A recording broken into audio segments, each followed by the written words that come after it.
عید کے پرمسرت دن ایک سیٹھ اپنے دولت کے خمار سے سرشار اپنی بیوی کے ساتھ کھانا کھانے بیٹھا ہوا تھا۔ سیٹھ صاحب نے کھانے کے لیے ہاتھ بڑھایا تو دروازے پر دستک کے ساتھ ساتھ ایک آواز گونجی کہ اے اہل خانہ، میں 2 روز سے بھوکا ہوں، خدا کے لیے مجھے چند لقمے دے دو۔ سیٹھ صاحب کو فقیر کی صدا ناگوار گزری، بڑبڑاتے کہنے لگے کہ یہ منگتے عید کے روز بھی سکون نہیں لینے دیتے۔ بیوی نے کچھ کھانا فقیر کو دینا چاہا مگر شوہر نے منع کر دیا۔ جب فقیر نے اپنی صدا کا جواب نہ پایا تو دروازے پر تھوڑا زور ڈالا تو اسے کھلا پا کر فقیر اندر آ گیا اور اندر آ کر صدا لگانے لگا۔ سیٹھ کی نگاہ جب فقیر پر پڑی تو وہ آپے سے باہر ہو گیا،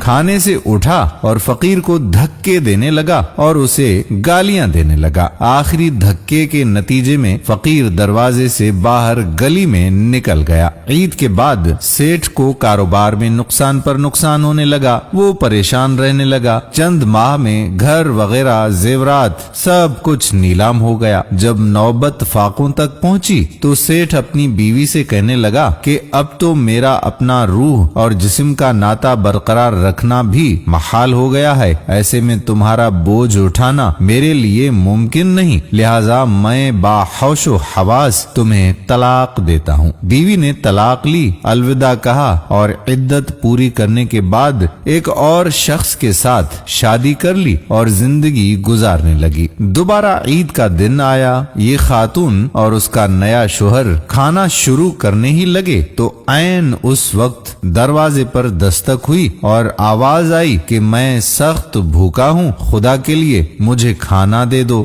اس نئے خاوند نے سارا کھانا اٹھایا اور بیوی سے کہا کہ ہم اور بنا لیں گے، چلو اس فقیر کو سارا کھانا دے دیتے ہیں۔ دونوں میاں بیوی دروازے پر آئے، جب بیوی نے فقیر کو دیکھا تو سکتے میں آ گئی۔ نئے شوہر نے پوچھا کہ کیا ہوا؟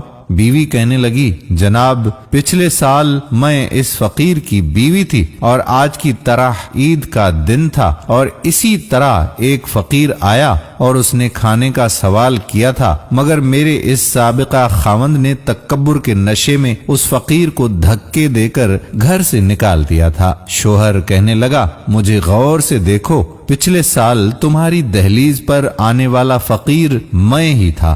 اللہ رب العزت دنوں کو لوگوں پر پھیرتا ہے اور اس کبریا کو انسان کا تکبر